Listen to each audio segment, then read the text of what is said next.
Hi. The goal of this episode is to leave you feeling happy, peaceful, and trusting. Welcome to Perfect Thoughts, the show with good intentions that understands the power of how tiny thoughts and actions grow. There's a lot of information out here.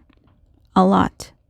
But no matter what, honor your word first. It's your life, and only you know truly the ins and outs of that.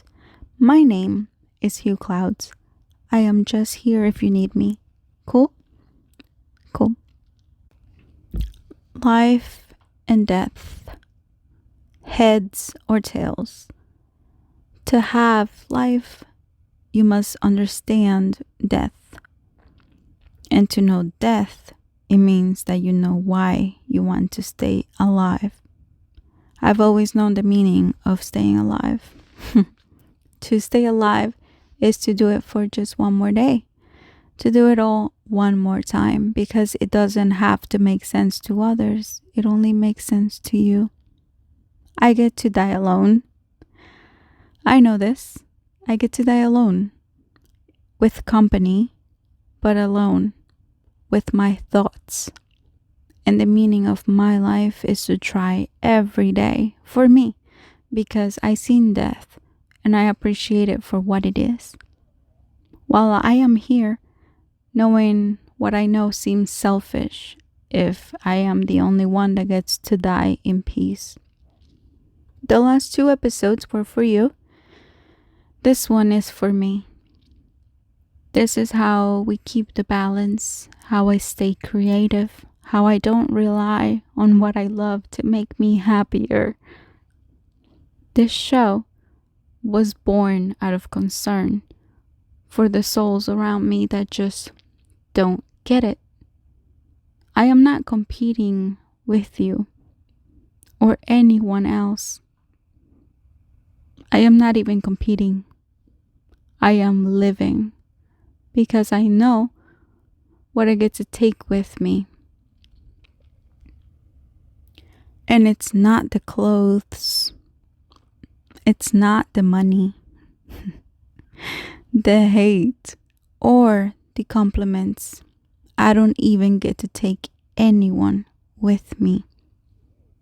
Life and death are processes that are very intimate, and the art that I make, the words that I say, and the words that I'll never say are personal and true to me. I wish that everyone understood that anything outside of you is everyone else's. Their beliefs, their love, and their hate. Truth is, I am not positive and optimistic because of my life, because of the life I have, or because of the people around me being always great. No, actually far from it. The rawness of it all is that every day someone doubts my intentions, my heart, and my actions. They ask me to second guess myself because of their insecurities. They project on me what they think in privacy of others and themselves and myself. And in return, I suffer. I suffer from the pain that I know that others are in. And this project is an attempt to not only change them, but to at least communicate to them, to interact with new people, to inspire them to look into new places and into new cultures outside of themselves, just to get a bigger picture of what may be out there. Perhaps then they'll realize the difference that makes. I try, and I don't quit, even though it may seem like I did. All I do really is I move what I learn into a new passion project, and I connect the dots. And I do it over and over again until it makes sense. I learn what is new and what is decades old. I learn what worked and what I don't want to work on. I do it because it's fun to me, and I get to enjoy the passing of time. My thoughts will one day turn into beautiful projects that I can't even see now, and into beautiful oil-painted pictures of cartoons that look so simple. Colorful, but simple. And if you look a little bit deeper, they are way wiser than their simplicity shows. To understand deepness, you have to choose to learn what's beneath the surface, so you don't end up having the same foods and stuck in a tunnel recycling the same thoughts and feelings. I seek for new. I seek for wisdom from ancient lessons that are still true to this day. I don't call cliches a cliche. I don't call them by that name because I understand that they're only cliches until you live them and learn them for what they said firsthand. Now, if God, the universe, and everything that is good allows it, may I give myself the permission to make mistakes, despite everything that I do know. And may people give me at least 1% of the empathy and understanding that they don't even know I've been giving them for years. And no matter how awful, I will continue to give them that empathy I ask for. Not for them though, but for me. Because the easiest and laziest thing would be for me to recycle what they give me.